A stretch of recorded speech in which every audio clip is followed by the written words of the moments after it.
فاعوذ باللہ من الشیطان الرجیم بسم اللہ الرحمن الرحیم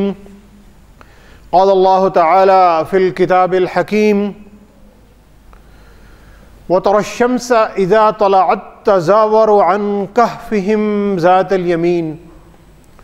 واذا غربت تقرضهم ذات الشمال وهم في فجوة منه ذلك من آیات اللہ من يهد الله فهو المهتد ومن يضلل فلن تجد له وليا مرشدا۔ سامعین گرامی، قرآن مجید کی صورتوں میں سے ایک بہت ہی پیاری اور ایک بہت ہی بابرکت صورت 15ویں اور 16ویں پارے میں سورہ کہف آتی ہے، اور اس صورت کا شان نزول یہ ہے کہ مکہ المکرمہ میں نبوت کے ابتدائی دور میں قریش مکہ نبی کریم صلی اللہ علیہ وسلم کی جو اللہ کی دعوت تھی اسے وہ ہر طرح سے روکنے کی کوششیں کرتے تھے، اور اس کے لیے وہ مختلف دلائل بھی ڈھونڈتے رہتے تھے۔ تو انہوں نے ایک دفعہ اپنے کچھ لوگوں کو مدینہ میں بھیجا علماء یہود کے پاس کہ وہ جا کے بتائیں اس کو کہ ہمارے درمیان ایک شخص آیا ہے جو نبوت کا دعویٰ کرتا ہے، تو اس کے اس دعوے کو پرکھنے کے لیے ہم اس سے کون سے سوال کریں۔ تو علماء یہود نے انہیں 3 سوال بتائے کہ آپ اس شخص سے 3 سوال کریں، اور اس میں پہلا سوال یہ تھا کہ غار والوں کے بارے میں بتاؤ۔ آپ اس سے پوچھو کہ وہ شخص تمہیں غار والوں کے بارے میں بتائے۔ دوسرا، وہ تمہیں اس سیاح کے بارے میں بتائے جس نے مشرق سے مغرب تک کا سفر کیا تھا، حضرت خضر علیہ السلام کا واقعہ۔ اور تیسرا انہوں نے سوال کیا کہ اس شخص سے کہو کہ تمہیں یہ بھی بتائے کہ روح کیا ہے، روح انسان کی جو روح جسے ہم کہتے ہیں، یعنی زندگی، جو روح، اس کی حقیقت کیا ہے۔ یہ 3 سوال انہوں نے ان کو دے کے بھیجا۔ تو قریش کے لوگ واپس آتے ہیں، پھر یہ نبی کریم صلی اللہ علیہ وسلم کے پاس جاتے ہیں اور آپ سے کہتے ہیں کہ محمد صلی اللہ علیہ وسلم آپ ہمیں ان 3 سوالوں کے جو جواب ہیں وہ بتاؤ۔ تو پیارے نبی صلی اللہ علیہ وسلم نے فرمایا کہ میں تمہیں کل بتاؤں گا، اور نبی رحمت صلی اللہ علیہ وسلم انشاءاللہ، یعنی اگر اللہ کی مرضی شامل ہوئی، کہنا بھول گئے تھے۔ انشاءاللہ انہوں نے نہیں کہا۔ تو 1 دن گزر گیا، 2 دن گزر گیا، 15 دن گزر جاتے ہیں، نبی کریم صلی اللہ علیہ وسلم پر وحی نازل نہیں ہوتی، اور آپ پریشان ہیں، پشیمان ہیں کہ میرے سے کیا غلطی ہو گئی۔ اور پھر 15ویں دن یا 16ویں دن جبریل علیہ السلام وحی لے کر آتے ہیں اور سورہ کہف نازل ہوتی ہے۔ تو سورہ کہف میں بنیادی طور پر 4 قصے ہیں، حقیقی واقعے ہیں۔ پہلا جو قصہ ہے وہ غار والوں کا ہے۔ دوسرا جو واقعہ ہے وہ ان 2 لوگوں کا آپس میں ایک مکالمہ ہے، باغ والوں کا ایک مکالمہ ہے۔ تیسرا جو واقعہ ہے وہ حضرت خضر علیہ السلام کا ہے، اور پھر اس میں روح کی حقیقت بھی جو تھی وہ بھی نبی کریم صلی اللہ علیہ وسلم تک بتائی گئی۔ تو اور جب نبی رحمت صلی اللہ علیہ وسلم انشاءاللہ کہنا بھول گئے، تو پھر اس کے متعلق بھی ایک آیت اسی میں آتی ہے سورہ کہف کی ابتدائی آیات میں، کہ جہاں پر غار والوں کا قصہ آ رہا ہے، اور وہ پیارے نبی صلی اللہ علیہ وسلم کو حکم دیا جا رہا ہے وَلَا تَقُولَنَّ لِشَيْءٍ إِنِّي فَاعِلٌ ذَلِكَ غَدًا، کہ اے نبی کبھی آپ یہ نہ کہیں کہ میں کل یہ کام کروں گا، إِلَّا أَن يَشَاءَ اللَّهُ، جب تک اللہ تعالیٰ نہیں چاہے، جب تک اللہ تعالیٰ کی مرضی میرے ساتھ شامل حال نہیں ہوگی، میری کوئی اوقات یا طاقت نہیں ہے کہ میں کوئی بھی کام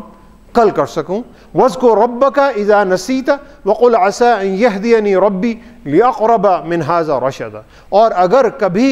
آپ یہ کہنا بھول جائیں، اللہ کا نام لینا بھول جائیں، تو جب بھی یاد آئے آپ ضرور اللہ کا اس کام میں نام لے لیں اور اللہ تعالیٰ آپ کو زیادہ ہدایت اور رہنمائی جو ہے وہ عطا فرما دیں گے۔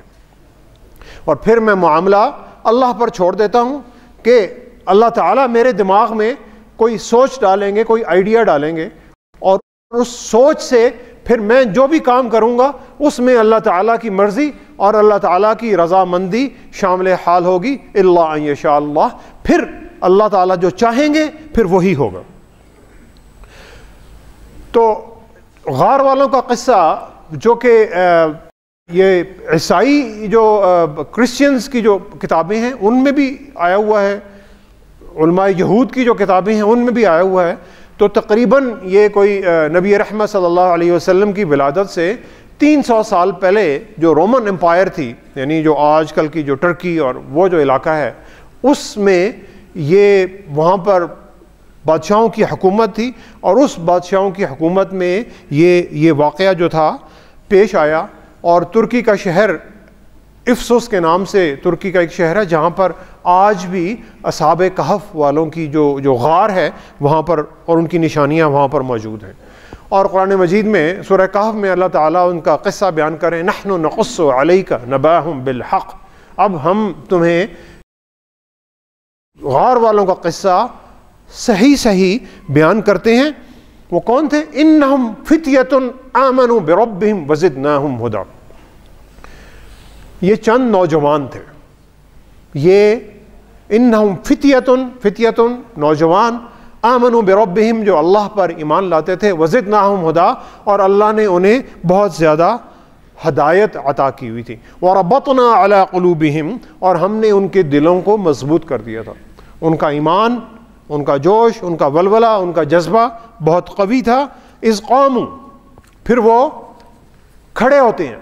پھر وہ علی الاعلان کرتے ہیں، کیونکہ اس وقت ایک بادشاہ کی حکومت تھی جو کہ فرد واحد کی حکومت بھی ہو سکتی ہے اور کسی مشرک کی حکومت بھی ہو سکتی ہے جو کہ اپنا قانون چاہتا تھا، اور یہ جو نوجوان تھے یہ اللہ کے قانون پر چلنے والے تھے۔ اور پھر یہ کھڑے ہوتے ہیں، علی الاعلان کھڑے ہوتے ہیں اور کہتے ہیں فقالوا ربنا رب السماوات والارض لن ندعو من دونہ،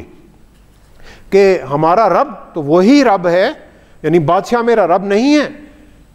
جو اس وقت وزیر اعظم یا جو بھی صدر یا جو بھی رولر بیٹھا ہوا ہے وہ میرا رب نہیں ہے، میرا رب تو وہ ہے جو زمین اور آسمانوں کا رب ہے۔ الہ لقد قلنا اذا شططا، اور اگر ہم نے اپنے رب کے علاوہ کسی اور کو پکارا تو یقیناً ہم بہت بڑی ظلم اور زیادتی والی بات کریں گے۔ تو ان کی قوم اور ان کا جو بادشاہ تھے اور جو حکومت وقت تھی وہ بڑی ناراض ہوتی ہے، اور وہ کہتی ہے کہ ان پر غداری کا مقدمہ چلاؤ، تو وہ ڈر کر بھاگتے ہیں وہاں سے، شہر سے، اور ایک دور جنگل میں جا کر ایک غار میں جا کر چھپ جاتے ہیں۔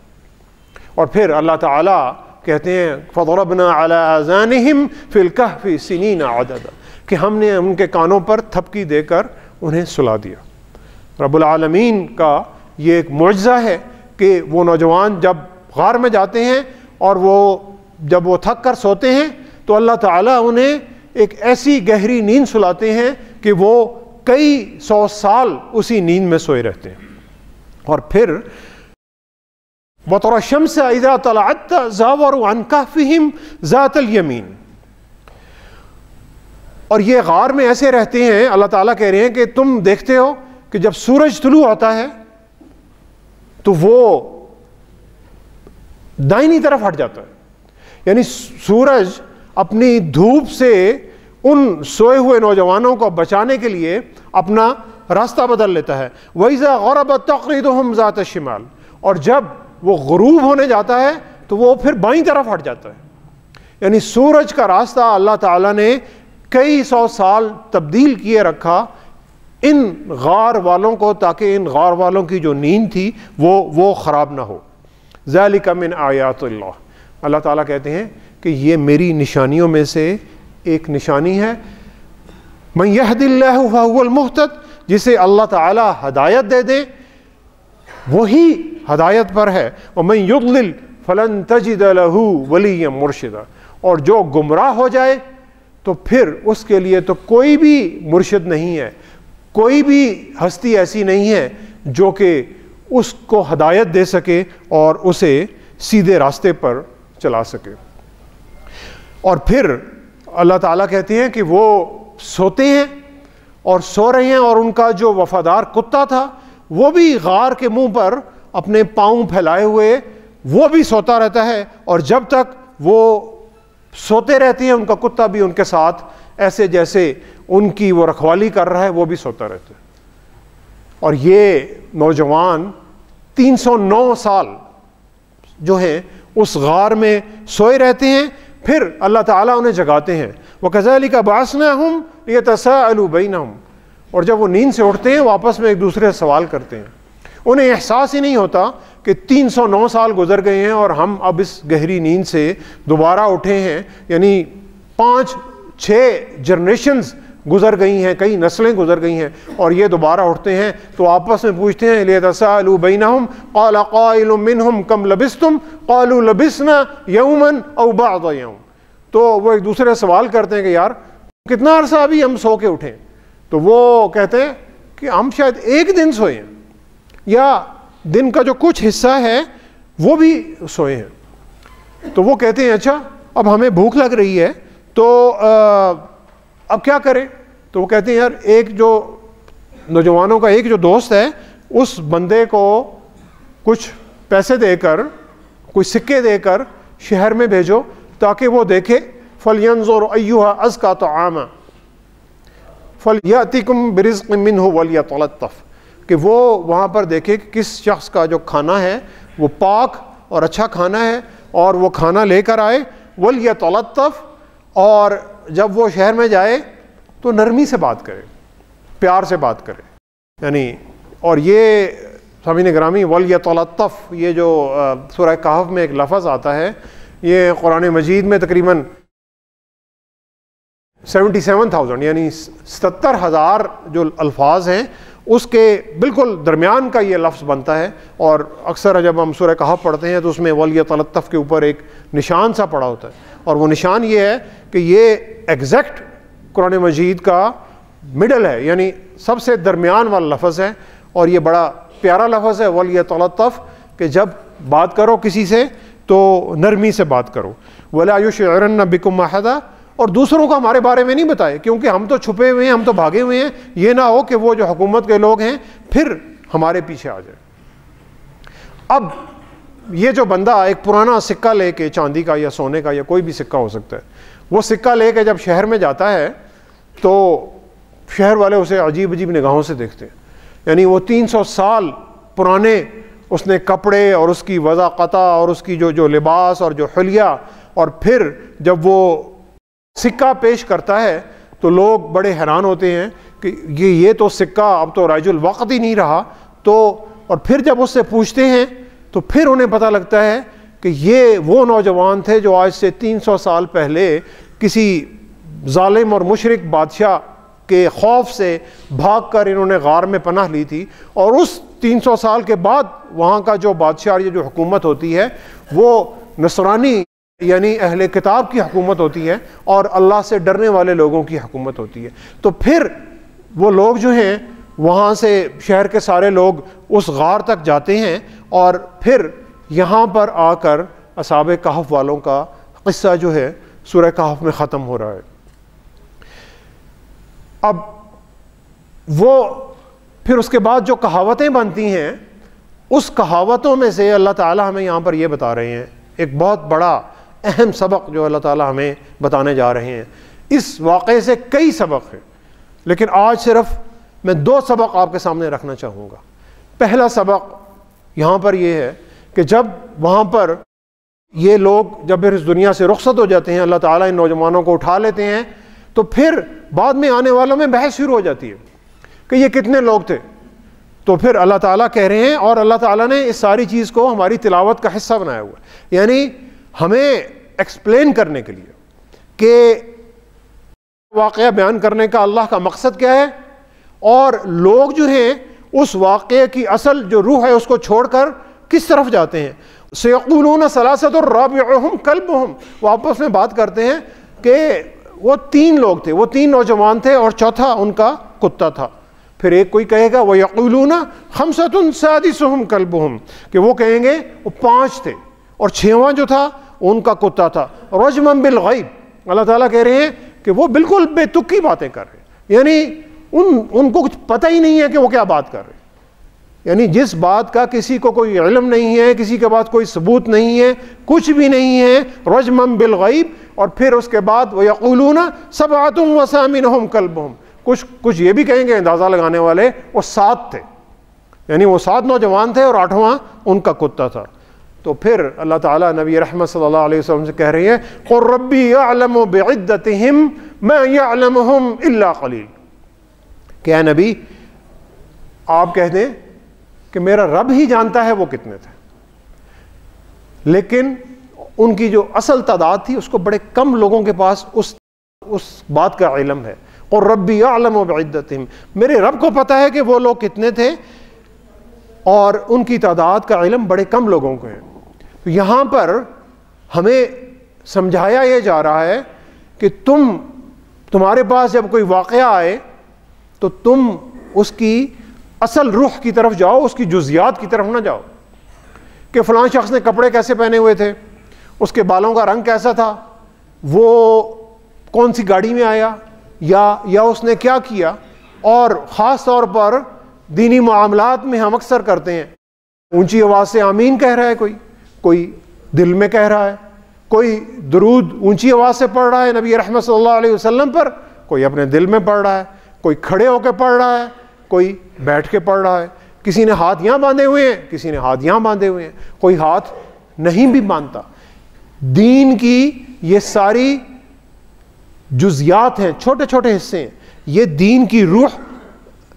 نہیں ہے، یہ دین کی روح اور سپرٹ نہیں ہے. تو یہ بے تکی باتیں ہیں کہ جزیات جو ہیں وہ ان میں جانا تمہارا فضول ہے، ان کا فائدہ کوئی نہیں ہے. تم نے اصل جو ہے وہ ان کی روح کی طرف جانا ہے. اور پھر اللہ تعالیٰ کہتے ہیں وَلَبِثُوا فِي كَهْفِهِمْ 300 سِنِينَ وَازْدَادُوا 9 کہ اس غار میں وہ پھر 300 سال تک رہے. اور پھر اللہ تعالیٰ یہاں بھی یہ بھی کہہ رہے ہیں کہ اس کے 9 سال اور بڑھا دیے، یعنی کچھ جو مورخین ہوں گے انہوں نے 9 سال اس میں اور ملا دیے، تو وہ ان کی جو نیند کا جو تھا وقت وہ 309 سال پہ چلا گیا. اب سامعین گرامی دوسرا اور سب سے اہم سبق جو اس قصے سے نکل رہا ہے، اصحاب کہف کے قصے سے، کہ وہ چند گنتی بھر مٹھی بھر نوجوان تھے، مٹھی بھر نوجوان تھے، بزرگ نہیں تھے، ادھیڑ عمر کے یعنی 40 50 60 سال کے لوگ نہیں تھے، نوجوان تھے. اور نوجوان کی عمر یہی ہو سکتی ہے 20-25 سال کی عمر تک. اس عمر کے وہ مٹھی بھر لوگ تھے جو کھڑے ہو گئے اس قوم، یعنی جب شرک اور جب ظلم ایک انتہا تک پہنچ گیا تو انہوں نے اس ظلم کے خلاف آواز بلند کی، اور پھر انہوں نے آواز بلند کی اور انہوں نے توحید کا نعرہ بلند کیا. فقالوا ربنا رب السماوات والارض لن ندعو من دونه،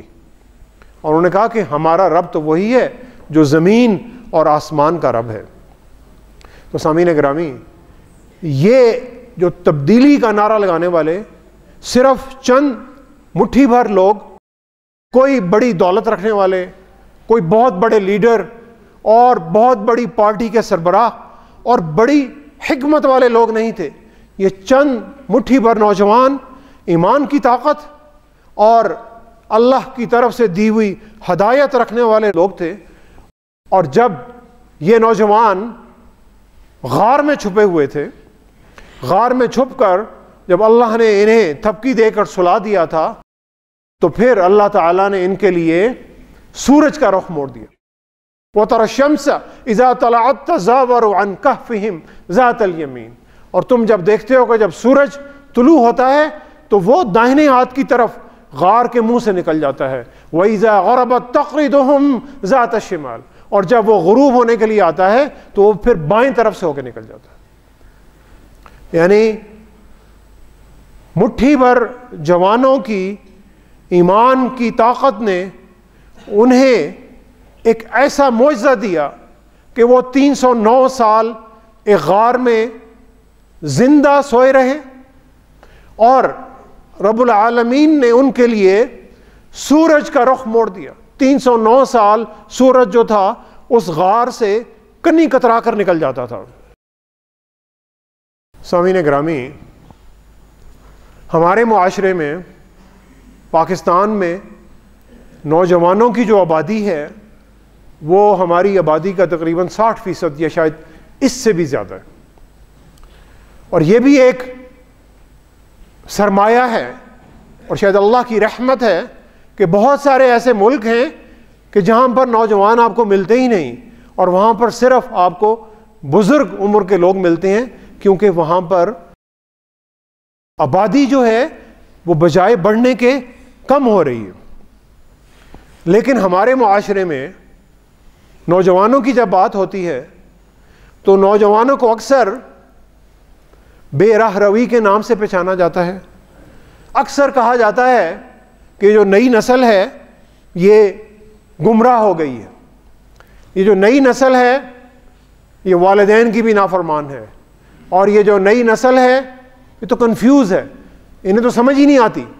کہ انہوں نے کیا کرنا ہے، اور نئی نسل انٹرنیٹ میں اور سوشل میڈیا میں ڈوبی ہوئی ہے۔ اور یہ ایسے معاشرے میں باتیں ہوتی ہیں کہ جیسے نئی نسل کے علاوہ جو درمیانی نسل اور جو سے اوپر کی نسل وہ ساری اچھی ہے۔ اچھے اور بگڑے ہوئے لوگ نئی نسل میں بھی ہیں اور درمیانی نسل میں بھی ہیں اور پرانی نسل میں بھی ہیں، ہر جگہ موجود ہیں۔ اگر نوجوان کسی بھی بے راہ روی کا شکار ہیں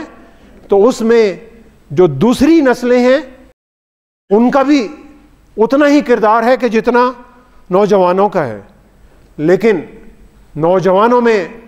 رب العالمین نے بے پناہ صلاحیتیں رکھی ہوئی ہیں، اور ہمارے نوجوان بھی ان صلاحیتوں سے مستثنی نہیں ہیں، بلکہ میں سمجھتا ہوں کہ میں اور آپ بھی اکثر کو دنیا کے کئی ممالک میں جانے کا موقع ملا ہوگا، اور آپ نے دوسری قوموں سے بھی آپ کا واسطہ ضرور پڑا ہوگا۔ مجھے تو ایسے لگتا ہے کہ پاکستان کے جو نوجوان ہیں وہ اپنی صلاحیتوں میں، اپنے کام میں، اپنی دماغی صلاحیتوں میں اور اخلاق اور کردار میں بھی کسی بھی دوسری قوم کے نوجوانوں سے پیچھے نہیں ہیں۔ تو سامعین گرامی، اگر اصحاب کہف کے چند مٹھی بھر نوجوانوں کے لیے رب العالمین نے سورج کا راستہ تبدیل کر دیا تھا، تو کیا آج کے ہمارے نوجوان اپنی جسمانی صلاحیتیں، اپنی دماغی صلاحیتیں اور اپنی اخلاق اور اپنے کردار اور اپنی ہنر اور اپنی ایمان کی طاقت کے ساتھ اللہ تعالیٰ کی دی ہوئی قدرتی وسائل، جس میں سورج بھی آتا ہے، جس میں ہوا بھی آتی ہے، جس میں پانی بھی آتی ہیں، ان وسائل کو بروئے کار لا کر بنی نوع انسانیت کی بہتری کے لیے کیوں نہیں استعمال کر سکتے؟ کر سکتے ہیں۔ صرف ہمیں یہ جو پوٹینشل ہے، اس پوٹینشل کو ایک دھارے میں لانے کی ضرورت ہے۔ ہمیں اللہ تعالیٰ کے دی ہوئے ان وسائل کو مسخر کرنے کی ضرورت ہے۔ رب العالمین کی دی ہوئی صلاحیتوں سے ان قدرتی وسائل کو، اور جو سب سے بڑھ کر جو قدرتی وسائل جو اس مملکت خداداد کے نوجوان ہیں، ان وسائل کو بہترین طریقے سے استعمال کرنے کی ضرورت ہے۔ تو میں کہتا ہوں کہ وہ کیسا مسلمان نوجوان ہے جو سہارے ڈھونڈتا ہے، کہ سفارشیں ڈھونڈتا ہے کہ مجھے سفارش چاہیے، مجھے نوکری مل جائے۔ وہ کیسا مسلمان نوجوان ہے جسے اپنی صلاحیتوں پر اعتبار نہیں ہے، جسے اپنے ہنر پر اعتبار نہیں ہے، جسے اپنے اخلاق اور اپنے کردار پر اعتبار نہیں ہے، اور جسے اپنے ایمان اور رب العالمین کی محبت پر اسے اعتبار نہیں ہے۔ اگر یہ ساری صلاحیتیں ہمارے اندر موجود ہوں تو پھر ہمیں کسی کو مرشد بنانے کی ضرورت نہیں ہے، کسی کی سفارش بنانے کی ضرورت نہیں ہے، کوشش ہم نے کرنی ہے، راستے رب العالمین نے کھولنے ہیں۔ ابھی ورلڈ کپ جو چل رہا تھا T20 کرکٹ کا، اس میں کئی سالوں بعد پوری قوم نے دیکھا کہ پاکستان کی جو کرکٹ ٹیم تھی وہ ایک صحیح مربوط اور ایک یکجان ٹیم کی طرح کھیل رہی تھی، اور ٹیم کے جتنے بھی پلیئرز ہیں ان کا اخلاق بھی دیکھا لوگوں نے، ان کا کردار بھی دیکھا، اور یہ وہ ایمان والے بندے تھے کہ جو گراؤنڈز میں باجماعت نماز ادا کرتے رہے۔ اور ان کا جو آسٹریلین کوچ تھا اس نے کہا، اور یہ بات سارے پورے دنیا کے میڈیا میں چھپتی ہے، کہ اسلام جو تھا دین، یہ ایک ٹیم میں ایک بائنڈنگ اور ایک موٹیویٹنگ فورس تھا، اور اگر یہ فورس نہ ہوتی تو یہ ٹیم کبھی بھی اتنا اچھا نہ کھیل سکتی۔ یہ اللہ سے ڈرنے والے یہ ٹیم کے پلیئرز اخلاق یافتہ، انتہائی صابر، انتہائی شکر گزار، آپ کو انتہائی عاجز ملے، ان میں کسی میں تکبر کا شائبہ نہیں ملتا، کسی میں خود پسندی نہیں ملتی، کوئی بڑھ کے نہیں مارتا کہ میں یہ کر دوں گا اور میں نے دشمن کو یہ کر دیا اور میں یہ کر دوں گا، کچھ بھی نہیں۔ کیوں؟ یہ اللہ کے حضور اپنے سر کو جھکاتے ہیں اور اللہ سے مدد طلب کرتے ہیں۔ تو سامعین، اکثر ہم سوچتے ہیں کہ جو اسلام کی نشاط ثانیہ ہے وہ کیا ہوگی؟ اسلامی انقلاب کون سا ہوگا؟ خونی اسلامی انقلاب شاید نہیں آئے گا، اور اگر آیا بھی تو جس طرح آئے گا جتنی جلدی سے اسی طرح چلا جائے گا۔ یہ رب العالمین کا قاعدہ ہے۔ اسلام کی نشاط ثانیہ نوجوانوں کے ایمان، کردار، اخلاق، محنت اور ہنر اور ان کے جذبہ حب الوطنی اور انصاف سے ہوگی۔ یہ اسلام کی نشاط ثانیہ ہے۔ اگر چند مٹھی بھر نوجوان کچھ سالوں کی محنت سے ایک اپنے آپ کو پوری عالم دنیا میں دکھا سکتے ہیں کہ ہمیں مسلمان ہونے پر فخر ہے، ہمیں سنت رسول صلی اللہ علیہ وسلم رکھنے پر فخر ہے، اپولوجیٹک نہیں ہے، معذرت خواہانہ رویہ ہم اختیار نہیں کر رہے، اور ہم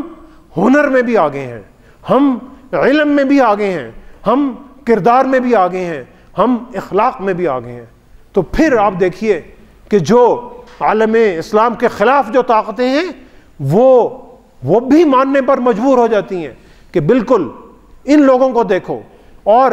ان لوگوں کو دیکھو کہ اخلاق اور کردار ان کا کون سا ہے، تو شاید یہ ماڈل باقی دنیا کے لیے رول ماڈل بن جائے۔ تو سامعین گرامی، اسی اصحاب کہف کے نوجوانوں کے رول ماڈل کو آج دوبارہ زندہ کرنے کی ضرورت ہے، اور اسی انقلاب کی ضرورت ہے اسلام کی نشاط ثانیہ کے لیے۔ اور یہ انقلاب مسلمان نوجوان لائیں گے، لیکن یہ انقلاب نعروں سے نہیں آئے گا، یہ انقلاب تقریروں سے نہیں آئے گا، یہ جلوسوں سے اور یہ دھرنوں سے انقلاب نہیں آئے گا۔ یہ انقلاب ہر ایک شخص کا، ہر ایک مسلمان کا اپنا اپنا اخلاق، اپنا اپنا کردار اور اپنا اپنا ایمان کا درجہ بڑھانے سے آئے گا، اور پھر چراغ سے چراغ جلیں گے، اور پھر معاشرے میں ایک تبدیلی آئے گی جو کہ ایک پائیدار تبدیلی ہوگی، جو کہ کئی نسلوں تک تبدیلی رہے گی، وہی تبدیلی کہ جو نبی رحمت صلی اللہ علیہ وسلم مکہ کی گلیوں میں اور مدینہ کے بازاروں میں لے کر آئے تھے۔ محمد شرف الدین ساحل کے اس کلام کے ساتھ میں اختتام کرتا ہوں کہ ہجوم میں غم میں بہرحال مسکرانا ہے،